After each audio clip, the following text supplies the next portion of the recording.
Hello, माझ्या चॅनलमध्ये तुमचं खूप खूप स्वागत आहे. माझ्या चॅनलचं नाव आहे सिम्पल मॅथ्स. आज आपण इक्वेशन इन वन व्हेरिएबल हा 8th स्टँडर्डचा लेसन बघतो. त्याच्यामध्ये प्रॅक्टिस सेट 12.2 आहे. आपण फर्स्ट एक्झाम्पल बघितलेलं आहे मागच्या व्हिडिओमध्ये. आता आपण एक सेकंड एक्झाम्पल घेतलं आहे. इथे दिले the denominator of a fraction is greater than its numerator by 12 if the numerator is decrease by 2 and the denominator is increase by 7 the new fraction is equivalent with the 1/2. Find the fraction. आता आपल्याला इथे दिलेलं आहे की denominator हा न्यूमरेटरपेक्षा 12 मोठा आहे. म्हणून आपल्याला पहिले घ्यायचं आहे न्यूमरेटर एक्स घ्यायचं आहे. म्हणून इथे लिहूया आपण let the numerator be x therefore denominator is x plus 12, कारण तो 12 मोठा आहे म्हणून आपण घेतला एक्स प्लस 12. आता दुसरा दिलेला आहे आपल्याला if the numerator is decrease by 2 bye given condition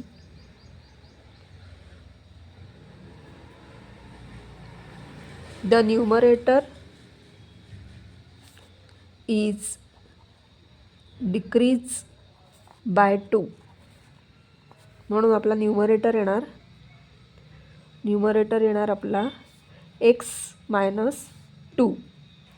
आणि दुसरी कंडिशन दिली आहे the denominator is increase by 7. The denominator is increase by 7. म्हणून आपल्याला जो डिनॉमिनेटर एक्स प्लस 12 त्याच्यामध्ये आपल्याला काय करायचं 7 ॲड करायचे. असे या दोन आपल्याला दुसरी जी कंडिशन दिली आहे त्याप्रमाणे आपण तयार केलं. आता त्यांनी दिलं आहे की हे जी नवीन कंडिशन दिली आहे त्याप्रमाणे जर आपला रेशो पाहिला तर तो जो फ्रॅक्शन आहे तो इक्विव्हॅलंट टू 1/2 साठी आहे.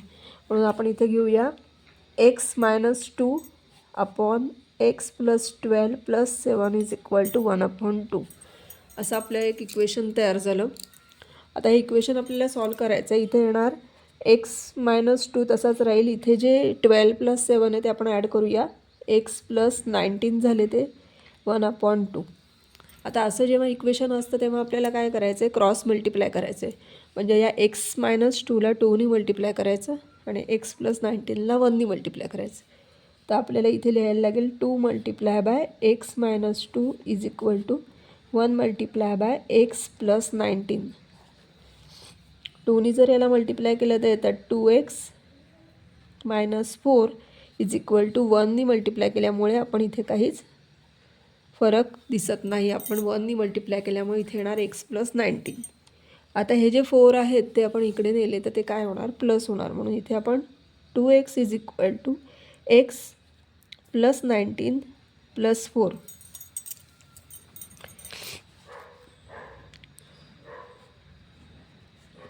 इथे जर आपण प्लस केले तर हे होतात 23.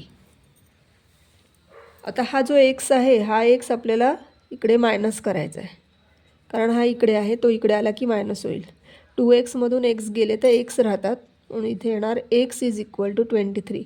म्हणजेच आपला जो न्यूमरेटर आहे आपण एक्स म्हणजे न्यूमरेटर धरला आहे तो न्यूमरेटर आला 23 आणि आपला डिनॉमिनेटर आहे एक्स प्लस 12. म्हणून इथे येणार एक्स प्लस 12 23 प्लस 12 हा झाला 35. म्हणून आपला फ्रॅक्शन काय येईल देअरफॉर फ्रॅक्शन इज 23/35. अशा प्रकारे हे आपण सॉल्व करू शकतो.